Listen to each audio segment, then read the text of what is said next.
Hello good morning. ഈ video മക്കളുടെ സ്കൂളിലെ ഓണം പ്രോഗ്രാമിൻ്റെ അന്നത്തെയാണ് കേട്ടോ. അപ്പോൾ as A PTA committee president എന്നുള്ള നിലക്ക് നമ്മൾ നേരത്തെ പോകണം. അങ്ങനെ മക്കളെ കൂടെ തന്നെ ഞാനും പോയി കേട്ടോ. അവൾ ഒരുങ്ങിയത് അവളുടെ വക കുറച്ച് ഫാഷൻ ഷോ ഒക്കെ ഉണ്ടായിരുന്നു.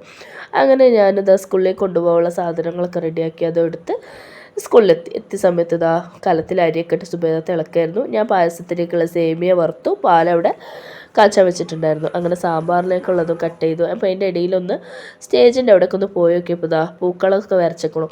അപ്പോൾ സദ്യൻ്റെ കൂടെ ചിക്കൻ ഇല്ലായിട്ട് വൈസൽ സാറിന് ഭയങ്കര ബുദ്ധിമുട്ട്. അപ്പോൾ മുരിങ്ങാക്കായി വെച്ച് അഡ്ജസ്റ്റ് ചെയ്യാമെന്ന് പറഞ്ഞ് മുരിങ്ങാക്കായി കട്ട് ചെയ്യാണ്. അങ്ങനെ ടീച്ചേഴ്സും പാരൻസൊക്കെ കൂടെ സാമ്പാറിലേക്കുള്ള വെജിറ്റബിൾസൊക്കെ കട്ട് ചെയ്തു. ആ സമയത്ത് മാവേലി ഞങ്ങളെ കാണാൻ വേണ്ടിയിട്ട് അടുക്കളയിലേക്ക് വന്നിട്ടുണ്ടായിരുന്നു കേട്ടോ. സത്യം പറഞ്ഞാൽ ഇതൊക്കെ നല്ല രസമാട്ടോ. ടീച്ചേഴ്സും പാരൻസും ഒക്കെ കൂടി സദ്യയൊക്കെ പ്രിപ്പയർ ചെയ്യാമെന്ന് പറയുന്നത്.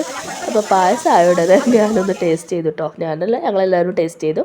പിന്നെ ഓണക്കളികളായി. പിന്നെ ട്രെയിനിങ് ടീച്ചേഴ്സും പാരൻസും എല്ലാവരും കൂടിയാട്ടോ പൂക്കളം സെറ്റ് ചെയ്തിട്ടുണ്ടായിരുന്നു. സത്യം പറഞ്ഞാൽ ഇതൊക്കെ നല്ല രസമുള്ള കാര്യങ്ങളാട്ടോ. എല്ലാ സ്കൂളിലും അങ്ങനെയൊക്കെ ഉണ്ടോ എന്ന് എനിക്കറിയില്ല.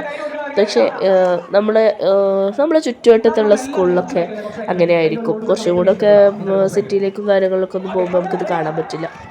മക്കളുടെ കൂടെ നമ്മൾ കുട്ടികളായി പോകുന്ന ഒരു സന്ദർഭം. നഷ്യയൊക്കെ കസേരക്കളിയൊക്കെ കളിക്കുന്നുണ്ട്. ഞാൻ അന്തം വിട്ടു. അവൾക്ക് ആ എങ്ങനെയാണ് കളിക്കേണ്ടതെന്നൊക്കെ മനസ്സിലായല്ലോ എന്നൊക്കെ ഓർത്തിട്ടേ സത്യം പറഞ്ഞാൽ അത്ഭുതപ്പെട്ടു പോയിട്ടോ. അങ്ങനെ പൂക്കളൊക്കെ റെഡിയായി സെറ്റായി. നല്ല ഭംഗിയുണ്ടായിരുന്നു കേട്ടോ കാണാൻ. നാടൻ പൂക്കളോണ്ടാട്ടോ ഇത് ഒരുക്കിയിട്ടുള്ളത്. ഒരു പൂ പോലും കാശ് കൊടുത്ത് വാങ്ങിയിട്ടില്ല. അങ്ങനെ മുന്തസ്താത്താൻ്റെ പരാതി, ഞാൻ മുന്തസ്താത്താരെയൊന്നും യൂട്യൂബിൽ ഇടുന്നില്ല, വീഡിയോ എടുക്കുന്നില്ല, ഉൾപ്പെടുത്തുന്നില്ല എന്നുള്ളതിന് ഏതായാലും ആ പരാതി ഞാൻ തീർത്തിട്ടുണ്ട്. അങ്ങനെ കസാരക്കളി പുരോഗമിച്ചുകൊണ്ടിരുന്നു. അടുത്തത് സുന്ദരിക്ക് പൊട്ടുതൊടലായിരുന്നു കേട്ടോ. അതിന് അത്രയും കുട്ടികൾ വെയിറ്റിംഗ് ആണ്. അപ്പോൾ കുട്ടികൾക്ക് തന്നെ ഭയങ്കര ഒരു ആവേശം, എങ്ങനെയാണിത് എന്താണിത് എന്നൊക്കെ അറിഞ്ഞിട്ട്. ഏതായാലും അങ്ങനെ കുട്ടികളുടെ കയ്യിൽ ഓരോരോ സ്റ്റിക്കർ കൊടുക്കലായിരുന്നു എൻ്റെ ഡ്യൂട്ടി. അങ്ങനെ ഓരോന്ന് മക്കളൊക്കെ ഓരോരുത്തർ വെച്ചു. അവസാനം ടീച്ചറെ കൊണ്ട് ഒന്ന് വെപ്പിച്ചു. അങ്ങനെ സുന്ദരിക്ക് പൊട്ടുതൊടലിനുള്ള കളി അവിടെ അവസാനിച്ചു കേട്ടോ.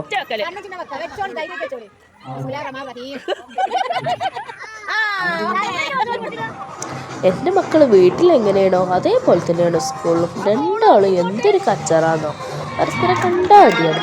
അടുത്തത് പാരൻസും ടീച്ചേഴ്സും കൂടെ ഉള്ള കസേരക്കളിയായിരുന്നു കേട്ടോ. നമ്മളും കൂടിയിട്ടുണ്ടായിരുന്നു. ഒരു 5-6 റൗണ്ടൊക്കെ ആയപ്പോൾ ഔട്ടായി കേട്ടോ. അങ്ങനെ അടുത്തത് ചാക്കിൽ ചാട്ടായിരുന്നു.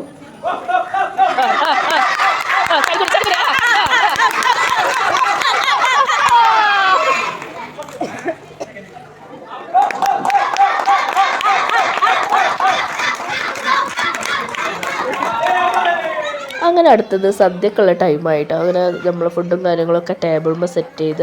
അപ്പോൾ PTA കമ്മിറ്റി പെട്ട കുറച്ച് പാരൻസ് എല്ലാവരും കൂടെ ചേർന്നിട്ടാണ് ഓരോരോ വിഭവങ്ങൾ ഉണ്ടാക്കിയത് കേട്ടോ. ചോറും സാമ്പാറും പായസവും പപ്പടും നമ്മൾ സ്കൂളിൽ ഉണ്ടാക്കി. ബാക്കിയുള്ളതൊക്കെ ഓരോരോ പാരൻസായിട്ട് ഉണ്ടാക്കിയതായിരുന്നു. അങ്ങനെ നമ്മളെ മക്കളൊക്കെ സദ്യക്ക് വേണ്ടി വെയിറ്റിംഗ് ആയിരുന്നു കേട്ടോ. മക്കൾക്കൊക്കെ വിളമ്പി കൊടുത്ത് അവർ കഴിക്കുന്നത് കാണാൻ നല്ല രസമല്ലേ. അത് ശരിക്കും നമുക്ക് അവിടെ ഫീൽ ചെയ്യും കുട്ടികളുടെ സന്തോഷം കാണുമ്പോൾ. ശരിക്കൊരു സ്കൂളിൻ്റെ ഓണാഘോഷം എന്ന് പറയാൻ പറ്റില്ല, നാട്ടിലെ ആഘോഷം എന്ന് പറയാം. അങ്ങനെ മുന്തസ്താ തന്നെ ഞാൻ വീണ്ടും വീഡിയോയിൽ ഉൾപ്പെടുത്തിയിട്ടുണ്ട്. അങ്ങനെ നല്ലൊരു സദ്യയൊക്കെ കഴിച്ചിട്ട് തിരിച്ചു പോന്നപ്പോൾ നല്ല മഴ. ആ മഴ മുഴുവനും കൊണ്ടിട്ടാട്ടോ വീട്ടിലേക്ക് പോകുന്നത്. അപ്പോൾ വീഡിയോ ഇഷ്ടമായ ഒന്ന് സബ്സ്ക്രൈബ് ചെയ്ത് കൂട്ടുക, ലൈക്ക് ചെയ്യുക, കമൻറ്റ് ചെയ്യുക. ഓക്കെ.